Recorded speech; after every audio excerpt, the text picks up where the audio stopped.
কিরে, হ্যাঁ থাম থাম থাম থাম। হ্যাঁ, বাড়িতে তো তোকে ঘুম থেকে উঠানো যায় না, আর এখানে 5টার সময় উঠে তুই মর্নিং ওয়াকে চলে গেছিস। হ্যাঁ, এত ভালো মেয়ে তুই। হ্যাঁ, মামার বাড়ি কি এই জন্য এসেছিস? হ্যাঁ হ্যাঁ, মামার বাড়ি কি এই জন্য এসেছিস? দুষ্টুমি করার জন্য? হ্যাঁ, মর্নিং ওয়াক করতে চলে গেছিস ঘুম থেকে উঠে না? আর স্কুলে হ্যালো ফ্রেন্ডস, গুড মর্নিং। কুয়াশায় কুয়াশা, 8টা বেজে গেছে কিন্তু এখনও কুয়াশা কাটেনি।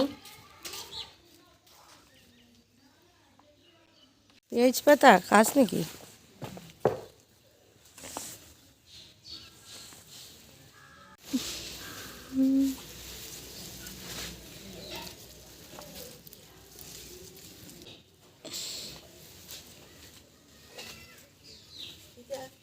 বেগুনটা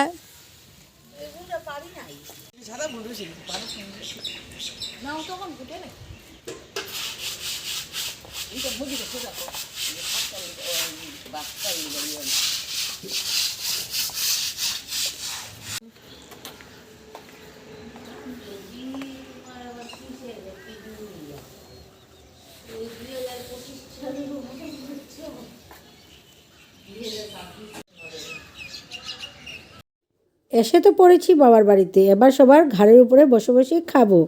এই শুরু হয়ে গেছে সকালবেলা লুচি তরকারি করা, আর এদিকে সেবইও করা হয়েছে যাতে আমার মেয়েরা একটু ভালোভাবে খেতে পারে। ওরা হয়তো তরকারিটা থেকে ওই মিষ্টি মিষ্টি কিছু হলে ওরা বেশি ভালোবাসে।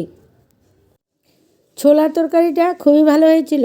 আমরা তো বড়রা একটুখানি ঝাল ঝাল হলে বেশি পছন্দ করি, তাই একটা ঝাল একটা মিষ্টি, যাতে বড়রাও খুশি আর ছোটরাও খুশি। তাহলে সকালের ব্রেকফাস্টটা হয়ে গেল দারুণ, একদম ভালো করে খাওয়া হয়ে গেল সকালবেলায়। যেমন দেখতে লোভনীয় হয়েছিল, খেতেও খুবই ভালো হয়েছিল। তারপরে এবার তো লাঞ্চের পালা। লাঞ্চে ছিল ডাল, বেগুন ভাজা, শাক, আর তার সাথে ছিল আর মাছ, মাগুর মাছ আর ফলি মাছ। ফলি যাতে আমরা কাংলাও বলে থাকি, সেই মাছ টাছ দিয়ে দুপুরের খাওয়া দাওয়া হয়ে গেল একদম বড়িয়া খাবার দাবার। এই জায়গার একটা রুল আছে, শীতের কাপড় সারাদিনে আর খোলা যাবে না। যা মানে স্নান টান যাই করার করে নাও, কিন্তু আবার শীতের কাপড়টা পরে নাও, এত শীত এখানে। দেখতে পাচ্ছ, আমি আবার এই দুপুরবেলা 1টার সময়ও জ্যাকেট পরা।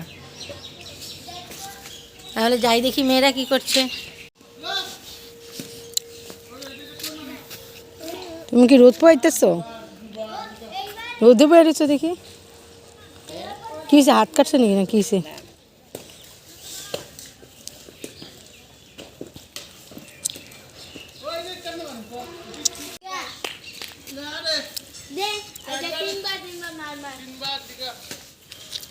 পাপড়ি আর আমার হাইট মাপছি। পাপড়ি আমার থেকে একটু লম্বা। কেন পাপড়ি? এটা ঠিক না। পিসি থেকে কেন লম্বা হলি? ওই যে আরেকজন টিয়া পাখি গাছের ডালে বসা। না, হেয়ার ক্লিপ। মা প্রজাপতি বেড়েছে তোমার মাথায়, ক্লিপের মতন লাগতেছে। এই গেছে গাড়িটা। আর এদিকে এসেছে পার্সেল। আমার মানে বড়দার মেয়ের পার্সেলে আনিয়েছে ওর মেকআপের কিছু জিনিসপত্র। সেগুলো অনলাইন অর্ডার করেছিল, এখন এসেছে। তাই নিয়ে একটু ঘাটাঘাটি করলাম, দেখলাম কি কি আনলো। ওই সেই মেকআপের জিনিসপত্রগুলো আমিও একটু একটু করে সব কিছু লাগিয়ে নিলাম, আর ওর থেকে কিছু শিখেও নিলাম যে কোনটা কিভাবে লাগাতে হয়, কিভাবে। ওরাও আমাকে বলে বলে দিচ্ছিল। আর বাবার বাড়িতে আসলে না এত আলসেমিতে পায়। দেখো, আমি চুলটাও ঠিক করে আঁচড়াই নিই আজকে। একদমই ভাল লাগে না সাজগুজ করতে, মনে হয় যেমনি যেমনি আছি সেমনিই থাকি।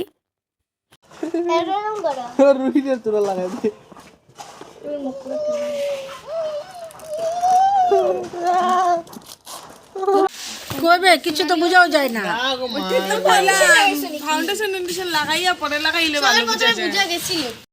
এদিকে দেখতে দেখতে সন্দেহ হয়ে গেল, কিভাবে যে সময় যায় কিছুই বোঝা যায় না। আসলে ওরা তো অনেকেই আছে ঘরে, তাই এর সাথে একটু ওর সাথে একটু বসতে বসতেই সময় চলে যায়।